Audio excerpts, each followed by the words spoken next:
Bonjour, ravie de vous retrouver pour ce live quotidien, un live par jour pendant 365 jours. Je suis Julie Girard, coach d'affaires au service de la qualité de vie du dirigeant et de ses équipes. Et donc je partage ici un live quotidien de prise de conscience à l'issue des discussions que j'ai avec mes clients quotidiennement pour le faire résonner chez vous et pourquoi pas vous permettre aussi, vous, à votre niveau, de vous dire, tiens, intéressant, comment ça vient faire écho chez moi.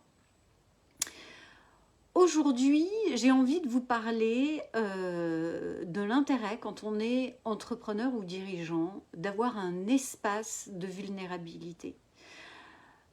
Et c'est bien souvent l'objet des accompagnements en coaching ou mentoring où on ne peut pas toujours partager sa vulnérabilité avec son associé, avec ses collaborateurs et encore moins avec sa famille qui n'est pas forcément disposée ou ouverte à écouter la vulnérabilité professionnelle. Et c'est là où je trouve que l'espace de coaching, l'espace d'accompagnement, c'est vraiment un espace où, en tant qu'entrepreneur, on va pouvoir se déposer tout en douceur, tout en bienveillance, tout en profondeur, parce que dans la vie quotidienne du dirigeant, il y a des éléments qui viennent bousculer des schémas, des fonctionnements, des réflexions. Et le fait d'avoir un espace où effectivement je vais pouvoir me déposer tout en bienveillance pour aller vraiment regarder en face ce qui fait écho chez moi, ce qui fait blocage, les angles morts que je ne vois pas forcément.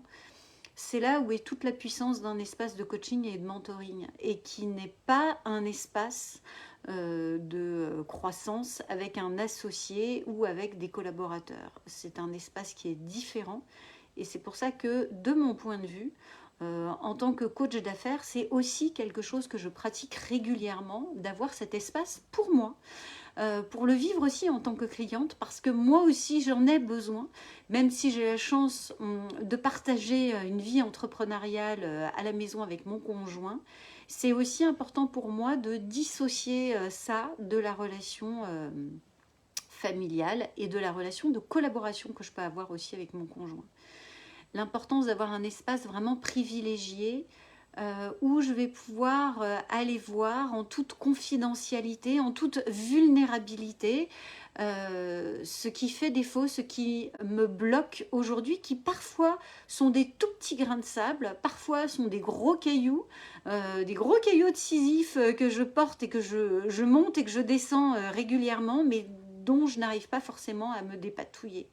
Et le fait d'avoir vraiment un espace privilégié, un espace fait pour pouvoir se déposer et s'ouvrir, bah, ça permet justement de libérer son énergie, de libérer sa créativité, de desserrer son cœur, qui là va être davantage au service des équipes, au service de la satisfaction client, au service des partenaires. Et pour moi, c'est vraiment un endroit indispensable pour un entrepreneur ou un dirigeant, d'avoir vraiment cet espace de croissance personnelle et confidentielle qui va lui permettre de se déposer tout en douceur et en efficience pour continuer d'avancer. Dites-moi comment ça résonne pour vous, ça. Est-ce que c'est une habitude? Je sais que certains utilisent aussi ce fil, ces lives pour ça, donc c'est génial, bravo à vous, félicitations à vous de venir vous y déposer. C'est vrai qu'il n'y a pas d'interaction entre nous, et là ça perdrait de sa confidentialité. En tous les cas, je vous invite vraiment à identifier dans votre environnement, dans votre stratégie de croissance, un, deux, trois, parfois mentor ou coach en fonction des sujets spécifiques sur lesquels vous avez besoin d'avancer. Et c'est en mode américain, c'est plutôt sain et normal de se faire entourer, de se faire épauler, que ce soit dans sa vie business ou dans sa vie personnelle. Un coach en éducation parentale, en relation de couple, c'est tout aussi important et de sortir de ces a priori franco-français de si je me fais accompagner, c'est que je sais pas, c'est que j'ai un problème, c'est que je suis pas bon. Non, encore cet après-midi, j'ai un suivi avec une cliente que j'adore, qui n'a pas de véritable difficulté, mais qui a juste besoin systématiquement de passer un cran supérieur. Voilà. Il y a une bonne maîtrise dans son suivi client, ses process, sa communication. Et ce que l'on voit ensemble, c'est comment optimiser, améliorer, mettre un cran supplémentaire pour aller justement plus rapidement toucher sa vision de leader dans un secteur spécifique pour pouvoir l'accélérer. Et les espaces de coaching et de mentoring, c'est aussi ça, c'est aussi comment je peux aller chercher le niveau supérieur. Si je suis à 10 sur 10 dans certains domaines, et bien maintenant comment je vais cranter et m'évaluer sur 20 pour aller chercher justement le cran supérieur et m'amuser avec ça. Parce que dans l'âme entrepreneuriale, il y a ce niveau de croissance permanente, d'état d'esprit de croissance qui fait que quand j'ai une maîtrise d'un sujet, je vais chercher justement la maîtrise supplémentaire. Un peu comme en sport, quand je maîtrise une performance un temps, je ne m'arrête pas à ce temps-là ou à cette maîtrise, mais je vais chercher, tiens, le petit geste en plus, les secondes en moins que je vais gratter pour ma performance ou mon amélioration.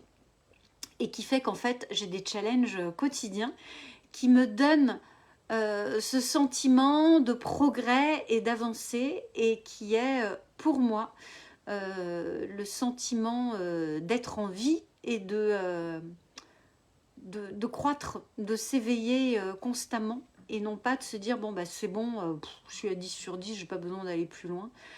Pour moi, ça, c'est un état d'esprit de croissance ou de se dire « Ah ouais, mais ça, je sais. » En fait, on n'a jamais fini de savoir. Je vous l'ai déjà partagé, mais je trouve que relire plusieurs fois un même livre, voir plusieurs fois un même film, écouter plusieurs fois un même audio, nous n'avons jamais le même niveau d'ouverture de conscience au fur et à mesure que nous évoluons. Et du coup, nous n'entendons pas les mêmes choses, nous ne percevons pas les mêmes choses.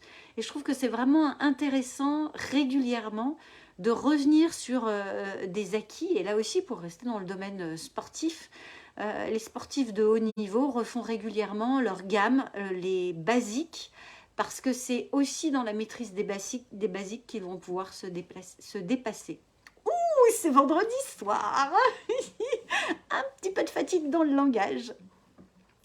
Dites-moi comment ça fait écho pour vous. Ravie de lire vos commentaires. Encore grand merci de cet espace que vous faites vivre pour vous, pour nous, pour une meilleure prise de conscience et puis surtout une qualité de vie entrepreneuriale et personnelle beaucoup plus satisfaisante et kiffante.